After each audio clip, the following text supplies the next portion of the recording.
नमस्कार, good morning. आप सभी का हाई रैंक स्टडी चैनल में स्वागत है।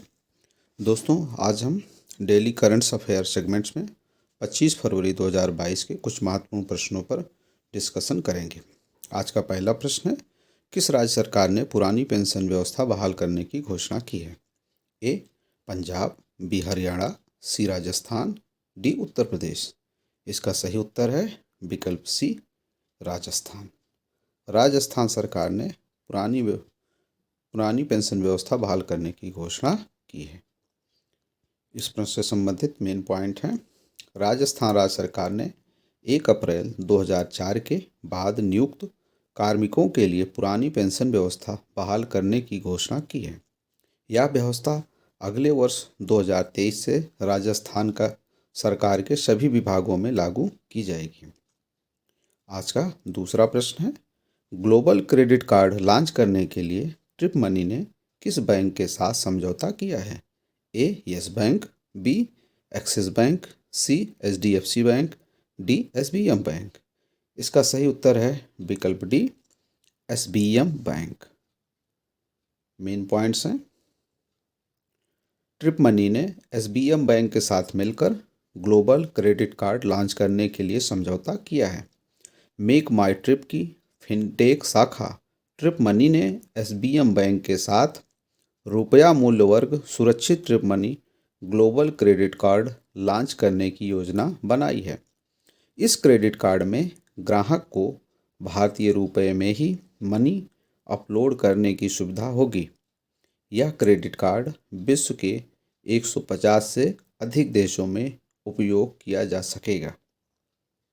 आज का तीसरा प्रश्न है, केंद्रीय उत्पाद शुल्क दिवस प्रतिवर्ष कब मनाया जाता है? ए 22 फरवरी, बी 23 फरवरी, सी 24 फरवरी, डी 25 फरवरी। इसका सही उत्तर है विकल्प सी, 24 फरवरी। प्रतिवर्ष 24 फरवरी को केंद्रीय उत्पाद शुल्क दिवस मनाया जाता है।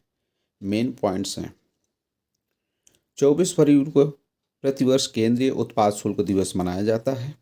24 फरवरी 1944 को केंद्रीय उत्पाद शुल्क तथा नमक अधिनियम को चिन्हित करने के लिए मनाया जाता है। यह दिन केंद्रीय अप्रत्यक्ष कर तथा सीमा शुल्क बोर्ड सीबीआईसी के योगदान को चिन्हित करने के लिए मनाया जाता है। केंद्रीय अप्रत्यक्ष कर तथा सीमा शुल्क बोर्ड वित्त मंत्रालय के राजस्व विभाग के अंतर्गत आता है। आज का चौथा प्रश्न है, 16 वर्षीय शतरंज खिलाड़ी रमेश बाबू प्रज्ञानंद ने किस अंतर्राष्ट्रीय शतरंज ग्रैंड मास्टर को पराजित किया? ए मैग्नस कार्लसन, बी सर्गेई कर्जकिन, सी विश्वनाथन आनंद, डी अनातोली टोपोलोव। इसका सही उत्तर है विकल्प ए, मैग्नस कार्लसन।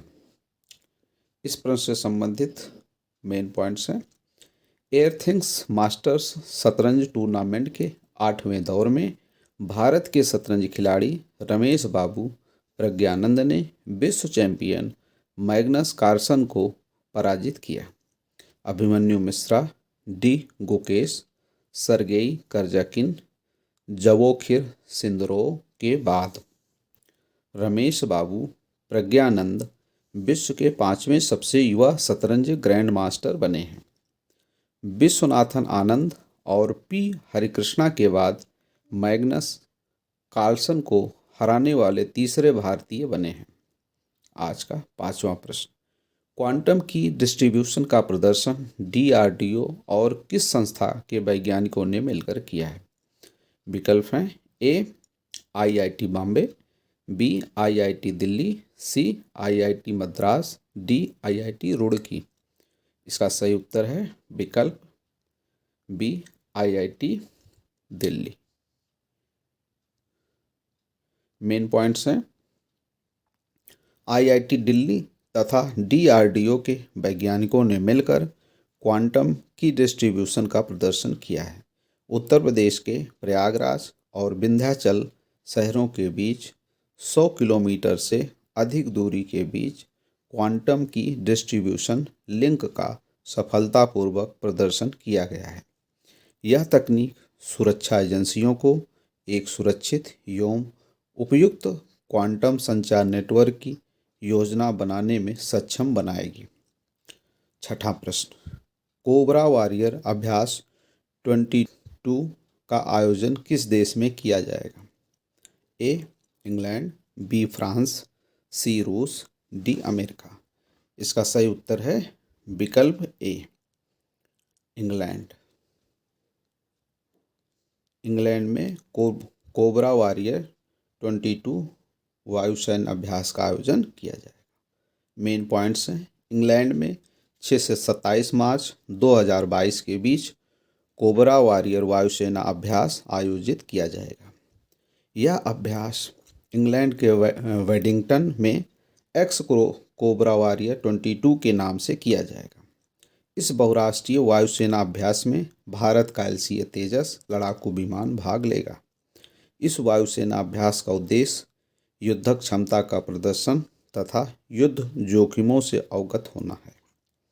आज का हमारा 7वां प्रश्न है, निकर्षण सदन का उद्घाटन कहाँ किया गया है? ए कोलकाता, बी चेन्नई, सी Mumbai, D Visakhapatnam.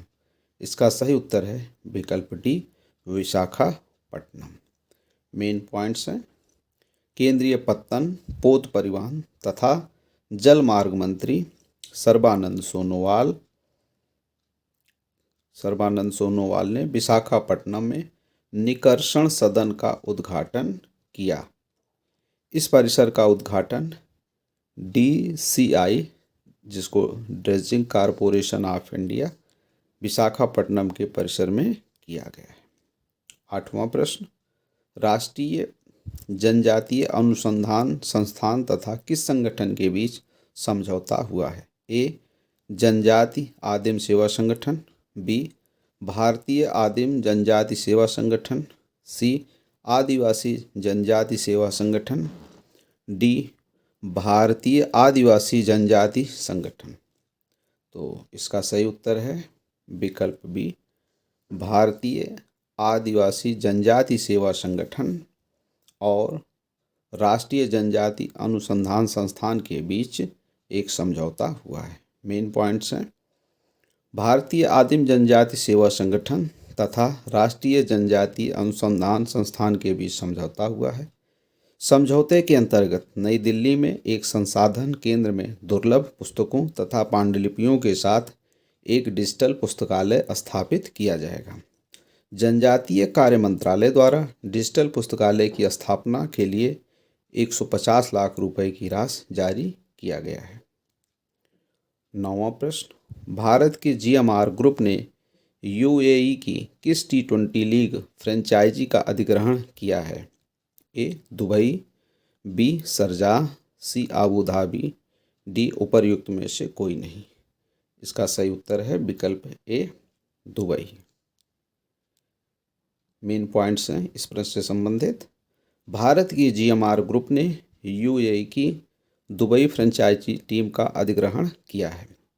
UAE T20 league का आयोजन 2022 से वर्ष में एक बार किया जाएगा, जिसमें 6 T20 फ्रेंचाइजी टीमें भाग लेंगी। आज का 10वां प्रश्न, किस देश ने हाइड्रोजन से चलने वाली पहली ट्रेन लॉन्च की है? ए दक्षिण कोरिया, बी चीन, सी जापान, डी फ्रांस। इसका सही उत्तर है विकल्प सी जापान। जापान ने हाइड्रोजन से चलने वाली पहली ट्रेन लॉन्च की है। मेन पॉइंट्स हैं, जापान ने हाइड्रोजन से चलने वाली पहली ट्रेन लॉन्च की है। जापान वर्ष 2050 तक अपने को कार्बन न्यूट्रल देश बनाने का लक्ष्य रखा है, जिसके तहत हाइड्रोजन से चलने वाली ट्रेनों को चलाने की तैयारी है। इस ट्रेन को ईस्ट जापान रेल ने टोयोटा मोटर तथा हिताची कंपनी के सहयोग से विकसित किया है और इसकी कमर्शियल शुरुआत 2030 से होगी। यह ट्रेन एक बार ईंधन भरने के बाद 100 किलोमीटर की टॉप स्पीड से 140 किलोमीटर की दूरी तय करेगी। इस ट्रेन की लागत $35 मिलियन आई है तथा इसका नाम हाइवरी रखा गया है। अब हम यस्टरडेज रिवीजन सेगमेंट में कल के प्रश्नों को दोहराएंगे। कल का पहला प्रश्न था, शीर्ष 5 जैविक किसानों को किस पुरस्कार से सम्मानित किया गया? ए ग्रीन पर्यावरण पुरस्कार, बी धरती मित्र पुरस्कार, सी किसान मित्र पुरस्कार, डी पर्यावरण संरक्षण पुरस्कार। इसका सही उत्तर है विकल्प बी धरती मित्र पुरस्कार। दूसरा प्रश्न, PM cares for children scheme को कितने समय के लिए बढ़ा दिया है? ए 31 जनवरी 2022, बी 28 फरवरी 2022, सी 31 मार्च 2022, डी 30 अप्रैल 2022। इसका सही उत्तर है विकल्प बी 28 फरवरी 2022 के लिए PM cares for children scheme को बढ़ा दिया गया। तीसरा प्रश्न, मध्य प्रदेश का 48वां खजुराहो नृत्य महोत्सव कब आयोजित किया जाएगा? ए 20 से 26 फरवरी, बी 21 से 27 फरवरी, सी 22 से 28 फरवरी, डी 19 से 25 फरवरी। इसका सही उत्तर है विकल्प ए 20 से 26 फरवरी। चौथा प्रश्न, केंद्र सरकार ने सिख फॉर जस्टिस संगठन के किस डिजिटल मीडिया संसाधन पर प्रतिबंध लगा दिया है? A Manoranjan TV, B politics TV, C leadership TV, D democratic TV. इसका सही उत्तर है विकल्प बी पॉलिटिक्स टीवी। पांचवा प्रश्न, वॉलमार्ट ने कितने राज्यों में किसानों की सहायता के लिए अनुदान देने की घोषणा की है? ए 3 राज्य, बी 4 राज्य, सी 5 राज्य, डी 6 राज्य। इसका सही उत्तर है विकल्प डी 6 राज्य। छठा प्रश्न, डाबर ने डायरेक्ट टू होम बिक्री के लिए किस कंपनी के साथ समझौता किया है? A Indian Oil Corporation, B Hindustan Petroleum Corporation, C Bharat Petroleum Corporation, D GAIL India. इसका सही उत्तर है विकल्प ए इंडियन ऑयल कॉरपोरेशन। सातवां प्रश्न, Thums Up soft drink company ने किसको अपना ब्रांड एम्बेसडर नियुक्त किया है? A Salman Khan, B Aamir Khan, C Shahrukh Khan, D Saif Ali Khan. इसका सही उत्तर है विकल्प सी शाहरुख खान। आठवां प्रश्न, भारत में पहले साइबर सुरक्षा केंद्र की शुरुआत किसके द्वारा की जाएगी? A Microsoft, B IBM, C Intel, D Samsung. इसका सही उत्तर है विकल्प बी IBM। नौवां प्रश्न, भारत की कौन सी डॉक्यूमेंट्री फिल्म ऑस्कर पुरस्कार के लिए नामित की गई है? A writing with fire, B Pushpa the rise, C another world, D I Am Kalam. इसका सही उत्तर है विकल्प ए राइटिंग विद फायर। 10वां प्रश्न, देश का पहला रेलवे केबल ब्रिज किस राज्य में स्थापित किया जाएगा? ए उत्तराखंड, बी हिमाचल प्रदेश, सी जम्मू और कश्मीर, डी लद्दाख। इसका सही उत्तर है विकल्प सी जम्मू और कश्मीर। तो दोस्तों ये थे जो है कल के 10 महत्वपूर्ण प्रश्न और उनका रिवीजन। दोस्तों आपको वीडियो कैसा लगा हमें कमेंट्स बॉक्स में लिखकर ज़रूर बताएं। साथ ही वीडियो को लाइक और शेयर करना ना भूलें और वीडियो को सब्सक्राइब कर लें चैनल को, ताकि आपको नए वीडियो का नोटिफिकेशन तुरंत प्राप्त हो जाए। धन्यवाद।